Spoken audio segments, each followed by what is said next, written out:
तालुक्यात तहसीलदार म्हणून सध्या कार्यरत आहे. 4 वर्षापूर्वी या तप सेवा सुमिरांच्या साधनेशी जोडला गेलो. माझे एक मित्र होते, डॉक्टर शिवानंद भिडे म्हणून ते तहसीलदार होते. सर्वप्रथम त्यांनी छत्रपती संभाजीनगरला हे 7 दिवसाचं आरोग्य शिबिर करून त्यांनी या शिबिराबद्दलची माहिती आम्हाला सांगितली. या शिबिरात जोडण्याचं कारण म्हणजे मागं कोविडची लाट 2019-20मध्ये होती.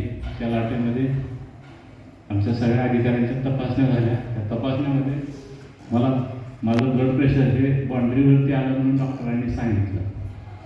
त्यापूर्वी कधी तपासणी केली नव्हती आणि दररोजचा व्यायाम चालू असायचा.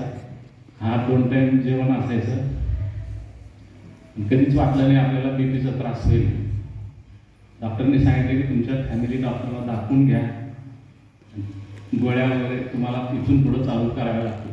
त्यावेळेस हे सगळं एकदम नवीन होतं आणि एकदा गोळी सुरू केल्यानंतर आयुष्यभर ती घ्यावी लागते असं सांगितल्यामुळं मग मी शोध घेतला की कुठं अशी उपचार पद्धती आहे ज्याच्यातून हे टाळलं जाऊ शकेल.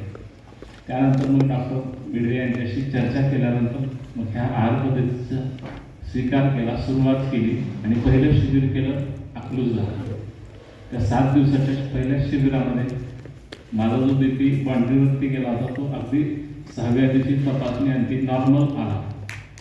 त्यावेळेपासून मग ठरवलं की जे ॲलोपॅथीच्या गोळ्यातून शक्य होत नाही ते या तपसेवा सुमिरांच्या साधनेच्या माध्यमातून साध्य झालं.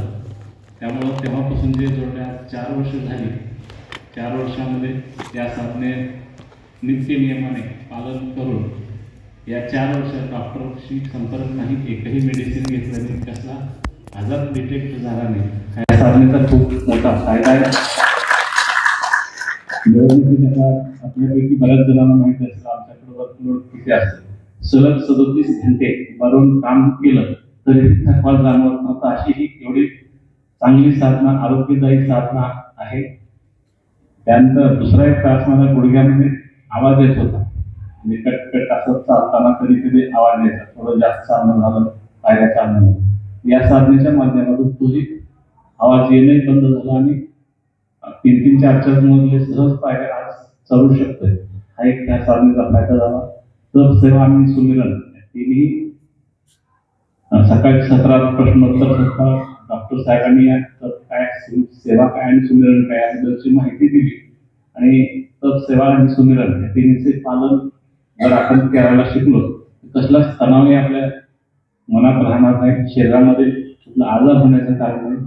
90% आजार हे मनातून निर्माण होतात असं माझं स्पष्ट मत आहे. 10% शारीरिक व्याधी असतात. मनातून मात्र शुगर असेल, शुगर हा सुद्धा आजार मानसिकच आजार आहे. त्यामुळे ध्यानाच्या माध्यमातून 90% आजार आपण निश्चितपणे दूर होतात. सकाळी एका साधकाने प्रश्न विचारला होता की 10 ते 6 ऑफिसच्या या वेळेमध्ये या साधनेत वेळ कसा देता येईल. मी माझ्याबद्दल सांगतो. त्यावरून लक्षात घ्या, माझा जवाब असा आहे की 24 तास आम्हाला अलर्ट मोडवरती राहावं लागतं. कधीही कुठलं काम येईल सांगता येत नाही. अशा ह्याच्यामध्ये सकाळी 9:45 ऑफिसला हजर राहावं लागतं. जाताना सकाळी 5ला उठून 8-8:30 पर्यंत व्यायाम, मेडिटेशन, ध्यान सगळं पूर्ण करून 8:30च्या नंतर फोन सुरू होतो. 8:30 ते 9:30-10 पर्यंत ज्यूसची बॉटल घरी माझी अर्धांगिनी तयार करून, आम्ही दोघेही या साधनेचे 2 वर्षापासून जोडलेलो आहोत. त्यामुळे ज्यूस बॉटलमध्ये जाता घेऊन जायचा. ऑफिसला साधारण 10-10:15 पर्यंत आपण पोहोचतो. गेल्याबरोबर बसल्या खुर्चीवर त्यानंतर ज्यूस घ्यायचा. बऱ्याच ठिकाणी चहा पाण्याला जाण्याची प्रथा आहे ऑफिसमध्ये, आपण बघितलं. आणि मी गेल्याबरोबर सोबत कोणी असेल त्यालाही थोडं टेस्टही बघा म्हणून पिऊ द्या, करायचं आपणही घ्यायचा. आपल्याचं असलं तरी ते आनंदाने पितात. साहेबांनी दिल्यानंतर नाही म्हणता येत, त्यामुळे बरेच जण घेतात ज्यूस. हळूहळू सवय आपल्याला साधण्याची, अशी निरोगी साधक वाढवण्याचं एक काम करावं असं वाटतंय. 10ला ज्यूस घेतल्यानंतर सोबत सॅलड आणि जे काय फळं असतात सोबत डब्यामध्ये घेऊन ऑफिसला येताना घरूनच घेऊन निघालेला असतो. दुपारी 1:30-2 वाजताच्या सुट्टीमध्ये सॅलड आणि फळं खाताय. त्यानंतर 3-4 वाजताचा नाश्ताचा मात्र कधी होते कधी होत नाही. भूक लागली तर खायचं, नाही तर नाश्ता करावाच असं काही नाही. त्यामुळे 4चा नाश्ता सहसा होत नाही. सुट्टीच्या दिवशी घरी असल्यावरच होतो, अदरवाईज होत नाही. काही हरकत नाही, 7-8 घरी वाजता यायला. घरी आल्यानंतर स्नान झाल्यानंतर ध्यान झालं की जेवण करायचं आणि घरात जे काही कामं असतात, बाजारात असेल, भाजी असेल वगैरे, हे संध्याकाळी कामं करता येतात. त्यामुळं कितीही आपला जॉब असेल, नोकरी असेल, व्यवसाय असेल, वेळ मिळत नाही असं काही कधीच होत नाही. आपल्याला जर आवड असेल तर सवड निश्चित होते, असं माझं म्हणणं आहे. आणि वेळ मिळत नसतो, वेळ आपल्याला काढावा लागतो. आता कधी कधी ध्यानाची वेळ सुटते, गाडीत जाता येता वेळ मिळतो त्यावेळी ध्यान करतो. दुपारी ऑफिसमध्ये जर वेळ असेल त्यावेळेस बसल्यानंतर जिथं वेळ मिळाल तिथे मी ध्यान करतो. बाकी काही करत बसण्यापेक्षा ध्यान करत बसायचं. कुणाशी बोलणं नको, काही नको. आपण आपल्या ध्यानामध्ये जर राहिलो निश्चितपणे आपल्या शरीराला खूप त्याचा मोठा फायदा होतो. आणि या साधनेमध्ये इतकं आनंदमयी आहे. नंतर नंतर आपल्याला ध्यानाची किमान 1 तास जर आपण वाढवला हळूहळू, सुरुवातीला वेळ मिळत नाही अशा बऱ्याच जणांचा आहे. त्याच्यासाठी मी एक युक्ती सांगतो. उठल्याबरोबर अंथरुणातून उठल्या 10 मिनिट ध्यान करूनच उठायचं, सवय लागेपर्यंत. एकदा ते ध्यानाची मजा यायला लागली तुम्ही मग 1 तास आपोआप मिळतो. आणि झोपायच्या अगोदर 10 मिनिट ध्यान करूनच झोपायचं. 10 मिनिट लेट झोपलं किंवा 10 मिनिट उठल्याबरोबर साधना ध्यान करूनच इतर कामाला आपण जर सुरुवात केली तर 20 मिनिटं दिवसाची होतात. असं करत करत हळूहळू ही वेळ वाढवायची आणि 24 तासात 1 तास आपल्याला ध्यानाला द्यायचं या साधनेत. त्यामुळे आपण सर्वांनी प्रयत्न करावा आणि किमान 90 दिवस शिबिरामध्ये डॉक्टर साहेबांनी जे आपल्याला सांगितलं आहे, सुरुवात 90 दिवसानं करा.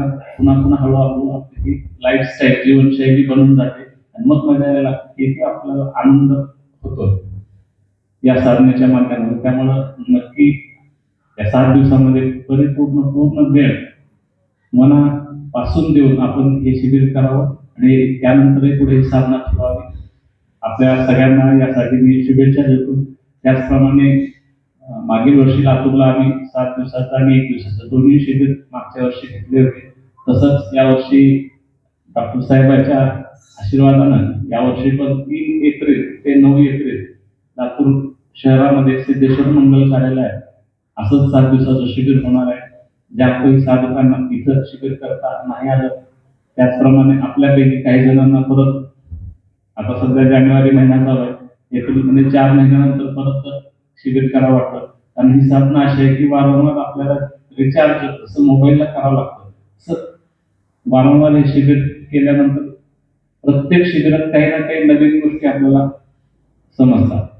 कारण एका शिबिरामध्ये सगळं काही समजून आपली लाईफस्टाईल किंवा आपली जी जीवनशैली आहे ही समजणार नाही. त्यामुळे सतत शिबिर करत राहणं, रिचार्ज आपलं स्वतःला करत राहणं, पॉझिटिव्ह एनर्जी आपल्यामध्ये या शिबिराच्या माध्यमातून खूप मोठी वाढते. इतके मोठे साधकांसोबत एकत्रित साधना होते, ओंकाराचा जप होतो, त्यातून एक वेगळी शक्ती आपल्याला निर्माण मिळते. त्यामुळं वारंवार आपण शिबिर करत राहा आणि लातूरच्या शिबिरांना ज्यांना शक्य होईल त्यांनी यावं असं मी आपल्या सगळ्यांना आवाहन करून माझे 2 शब्द संपवतो. जय हिंद.